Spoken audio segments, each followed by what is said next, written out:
Bienvenidos a Tula, una ciudad que no aparece en los folletos turísticos comunes como San Petersburgo o Moscú, pero que en el alma de cada ruso honesto resuena con el eco profundo del acero y la pólvora.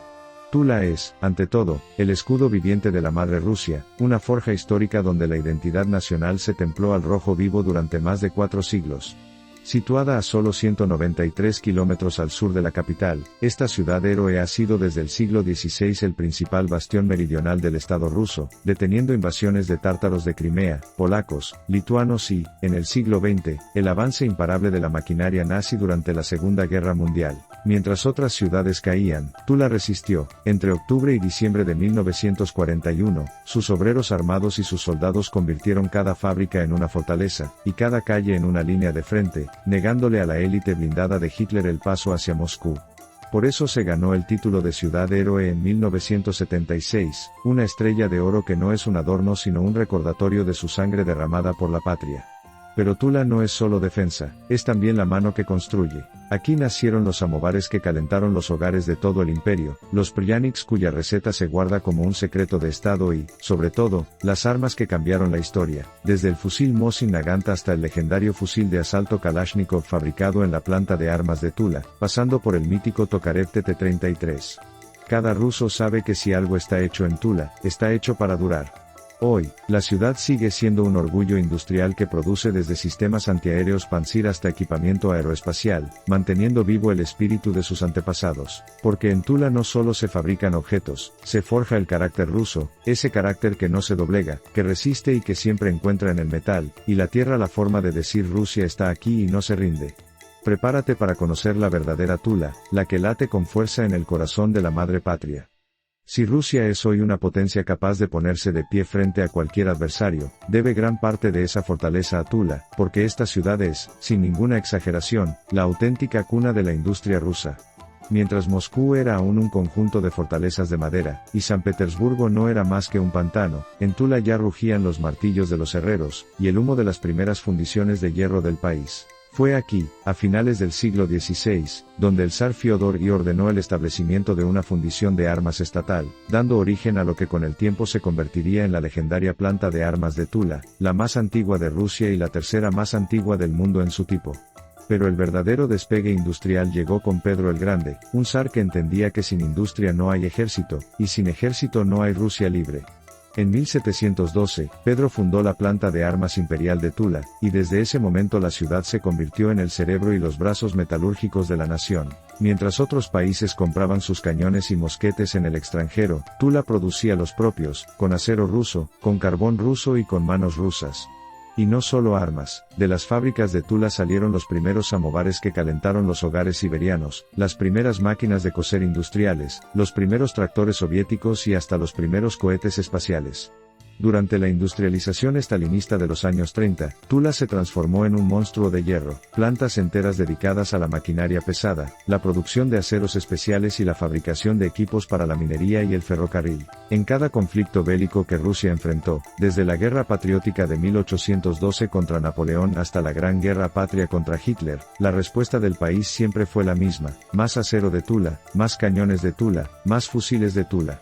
Y cuando la Unión Soviética lanzó el Sputnik al espacio, también había componentes fabricados en esta ciudad. Por eso decir industria rusa es decir Tula, porque aquí no solo se inventaron métodos de producción que luego copiarían los británicos y los alemanes, sino que se forjó una mentalidad, la mentalidad de que Rusia no depende de nadie, que sus manos son capaces de crear todo lo que necesita para sobrevivir y vencer. Esa es la herencia industrial de Tula, una herencia de hierro, sudor y orgullo nacional.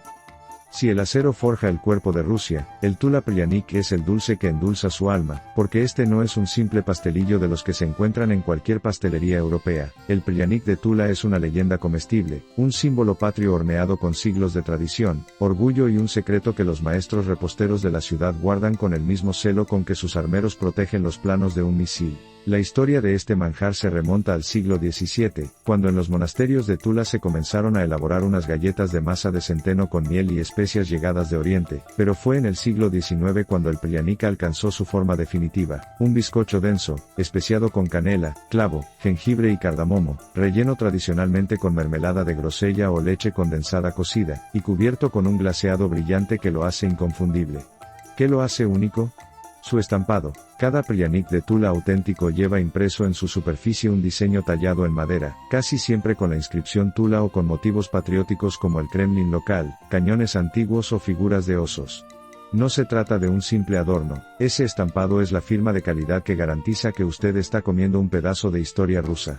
Durante la Gran Guerra Patria, cuando Tula resistía el asedio nazi, y las fábricas producían proyectiles día y noche, las abuelas de la ciudad seguían horneando Pryaniks en los hornos de leña para enviarlos al frente junto con las municiones, porque un soldado ruso lucha mejor si lleva en el bolsillo un pedazo de su tierra. Hoy, el Tula Pryanik sigue siendo el regalo más querido por cualquier ruso que viaja lejos de su hogar. No hay diplomático que visite Moscú sin recibir una caja, ni soldado en misión sin añorar su sabor.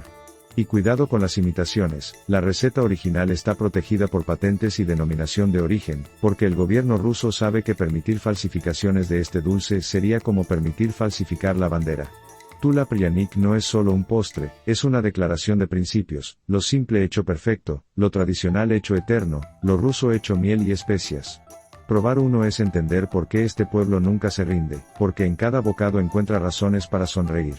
Si hay algo que ha puesto a Tula en el mapa mundial más que sus samovares o sus dulces, es sin duda su capacidad para diseñar y fabricar las armas más confiables y respetadas del planeta, porque los armeros de Tula no son simples operarios, son herederos de una tradición que comenzó hace más de 3 siglos, y que ha dado al mundo herramientas de defensa que cambiaron el curso de la historia. Hablar de Tula es hablar del fusil semiautomático Simonov SKS, diseñado por Sergei Simonov en 1945, un arma que combinaba la potencia del fusil tradicional con la cadencia de fuego de un arma más moderna, y que sirvió como puente entre la Segunda Guerra Mundial y la era de los fusiles de asalto, siendo adoptado por decenas de ejércitos amigos, y convirtiéndose en el fusil de precisión favorito de cazadores y guerrilleros de todo el mundo gracias a su simplicidad y resistencia a las condiciones más adversas. Pero por supuesto, el nombre que resuena con más fuerza es el de Mikhail Kalashnikov, quien aunque nació en Altai, encontró en la planta de armas de Tula el verdadero hogar para su creación más genial, el Automat Kalashnikova, el legendario AK-47, cuyo primer modelo de producción en serie salió precisamente de los talleres de Tula en 1948. Fue aquí, bajo el estricto control de calidad de los ingenieros tulenses, donde el fusil más famoso de la historia pasó de ser un prototipo prometedor a convertirse en el estándar de fiabilidad militar absoluta, un arma que no se atasca con barro, que dispara después de ser sumergida en agua helada, que funciona en el desierto y en la tundra, y que ha defendido a los soldados rusos en cada conflicto desde la Guerra Fría hasta nuestros días. Pero Tula no vive del pasado. Hoy la planta de armas de Tula sigue produciendo fusiles de asalto de última generación como el AK-12, lanzagranadas, pistolas y sistemas de misiles antiaéreos como el famoso Pantsir S-1, que protege los cielos de Siria y del Ártico ruso. Cada vez que un soldado ruso dispara su fusil y confía en que no le fallará, sabe que detrás de ese metal hay manos tulenses, hay siglos de perfeccionamiento y hay un orgullo que no se negocia. Porque en Tula no se fabrican armas para matar, se fabrican herramientas para defender la patria, y eso es una diferencia que solo entiende quien ama a Rusia. Mientras los turistas abarrotan el Kremlin de Moscú, los rusos que conocen la verdadera historia saben que en Tula se levanta una fortaleza que en muchos sentidos es aún más impresionante, porque el Kremlin de Tula no fue construido para lucir poder sino para defender la vida misma de la patria. Erigido entre 1514 y 1520 por orden del gran príncipe Vasili III, este bastión de piedra caliza rojiza se alza orgulloso sobre la orilla izquierda del río Upa, y ha resistido durante más de 5 siglos todo lo que los enemigos de Rusia han lanzado contra él.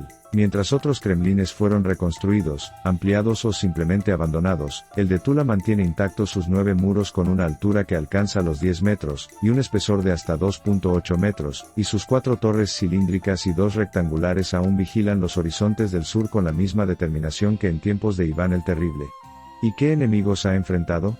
En 1552, cuando el Khan de Bled y Giray de Crimea intentó tomar la fortaleza con un ejército de 30.000 jinetes, los muros de Tula resistieron y los cañones de sus torres respondieron con tal furia que los tártaros huyeron dejando cientos de cuerpos en el campo. En 1607, durante la época de los tumultos, el falso Dmitri II y sus aliados polaco-lituanos sitiaron Tula durante 4 meses completos, intentando todo tipo de artilugios, desde minas subterráneas hasta un dique que inundó parcialmente la fortaleza. Pero los defensores rusos no se rindieron, y el Kremlin jamás cayó.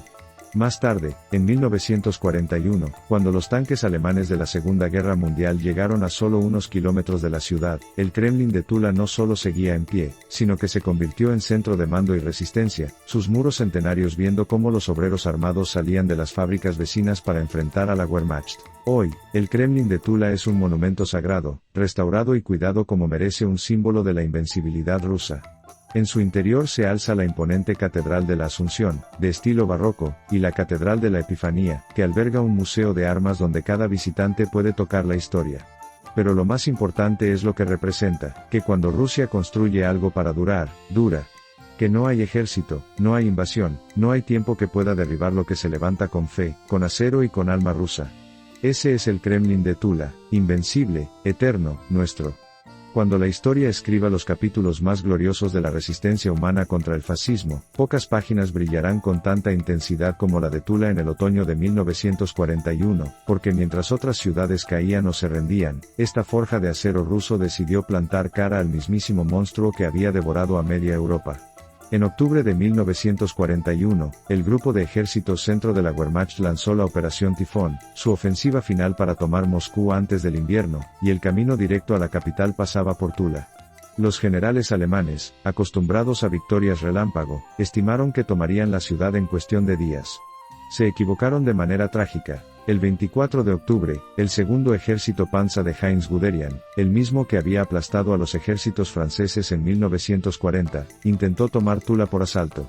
La respuesta fue feroz e inesperada. Los obreros de las fábricas de armas, mujeres y hombres por igual, se armaron con fusiles recién salidos de las líneas de montaje, formaron batallones de milicianos y, junto con los soldados del 50º Ejército Soviético, convirtieron cada taller, cada calle, cada casa en un búnker inexpugnable. Los tanques alemanes avanzaban creyendo encontrar una ciudad indefensa, y se toparon con cañones antitanque operados por trabajadores que horas antes estaban ajustando tornillos. Guderian escribió en sus memorias: Tula nos cerró el paso.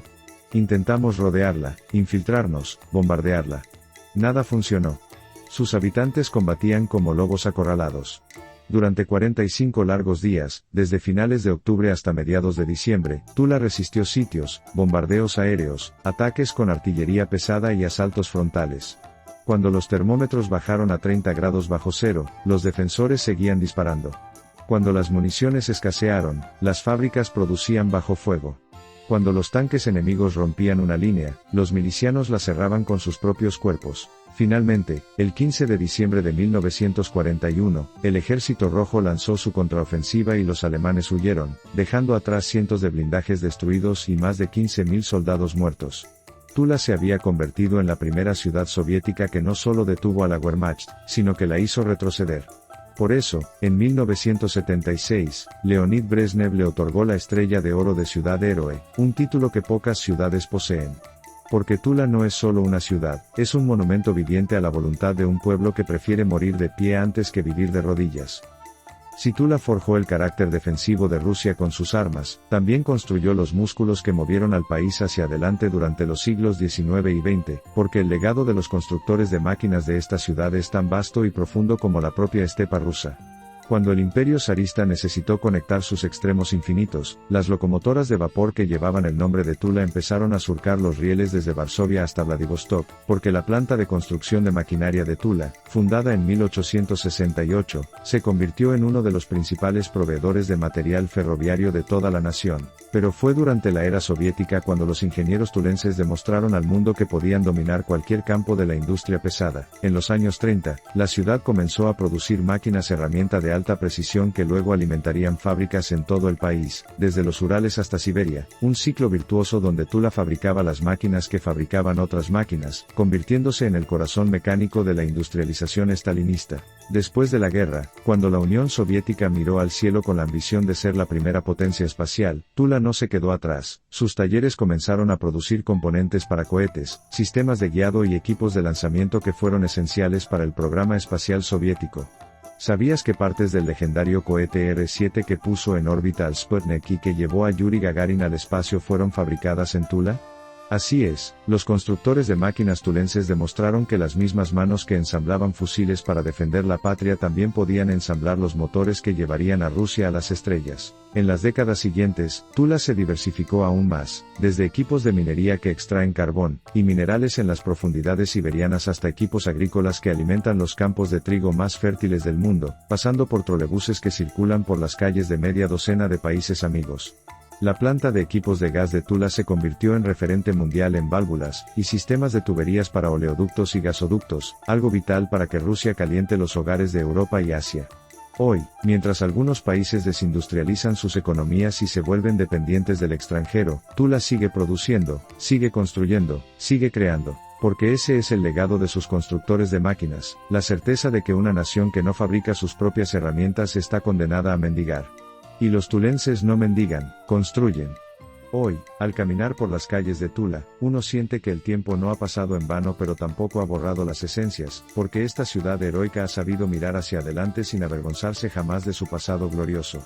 Con una población que supera los 470.000 habitantes, Tula es un centro industrial, científico y cultural que sigue siendo uno de los pilares sobre los que se sostiene la Rusia contemporánea. Sus fábricas, lejos de cerrar como ocurrió en tantas ciudades occidentales tras la caída de la Unión Soviética, se modernizaron y hoy producen bienes de alta tecnología que compiten en los mercados internacionales. La planta de armas de Tula sigue siendo proveedora del ejército ruso con fusiles de asalto AK-12 y sistemas de misiles Pantsir S-1, mientras que la planta de maquinaria de Tula fabrica equipos para la industria nuclear y aeroespacial. Pero Tula actual no es solo industria pesada, la ciudad ha florecido como un centro educativo de primer nivel, con la Universidad Estatal de Tula, y la Universidad Pedagógica Lev Tolstoy formando a miles de jóvenes ingenieros, científicos y humanistas que llevarán el legado tulense al futuro. Y hablando de cultura, Tula ha sabido reinventar su atractivo turístico sin perder su autenticidad. El famoso Museo de Armas de Tula, ubicado dentro del Kremlin, es uno de los más completos del mundo. El Museo del Samovar y el Museo del Pryanik celebran las tradiciones más dulces de la ciudad, y el malecón del río Upa, recientemente renovado, se ha convertido en el orgullo de los ciudadanos, un espacio donde las familias pasean mientras los más jóvenes practican deportes extremos en patinetas y bicicletas. Además, Tula ha sabido honrar a sus hijos más ilustres. El escritor Lev Tolstoy, aunque nació en la finca familiar de Yasnaya Polyana, ubicada a pocos kilómetros de Tula, vivió gran parte de su vida en esta región y allí escribió Guerra y Paz, la novela que mejor captura el alma rusa. Hoy su museo casa recibe a miles de visitantes cada año, tanto rusos como extranjeros, que vienen a rendir homenaje al genio.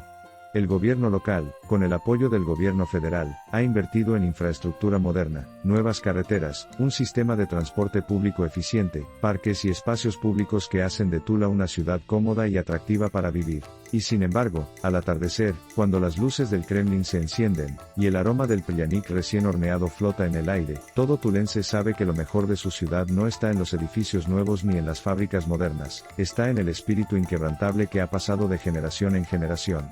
Porque Tula no es una ciudad que vive del pasado, es una ciudad que construye el futuro con las manos forjadas en su propio acero.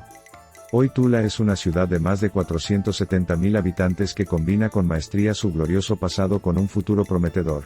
Sus fábricas siguen siendo el corazón industrial de Rusia Central. La planta de armas de Tula produce los fusiles AK-12 y los sistemas antiaéreos Pantsir S-1 que defienden las fronteras patrias, mientras sus plantas de maquinaria pesada abastecen los sectores nuclear y aeroespacial. La ciudad es también un vibrante centro cultural y educativo, con la Universidad Estatal de Tula formando a las nuevas generaciones de ingenieros y científicos. El Museo de Armas dentro del Kremlin, el Museo del Samovar y el del famoso Pryanik atraen a visitantes de toda Rusia. A pocos kilómetros, Yasnaya Polyana, el hogar de Lev Tolstoy, recuerda al mundo que aquí se escribió Guerra y Paz. Con parques renovados, un malecón moderno sobre el río Upa y un espíritu que nunca se rinde, Tula demuestra que se puede honrar la tradición mientras se construye un futuro fuerte, orgulloso y profundamente ruso. Si te gustó el video, dale like, suscríbete y comento. Este fue un video de la Madre Hermosa Rusia.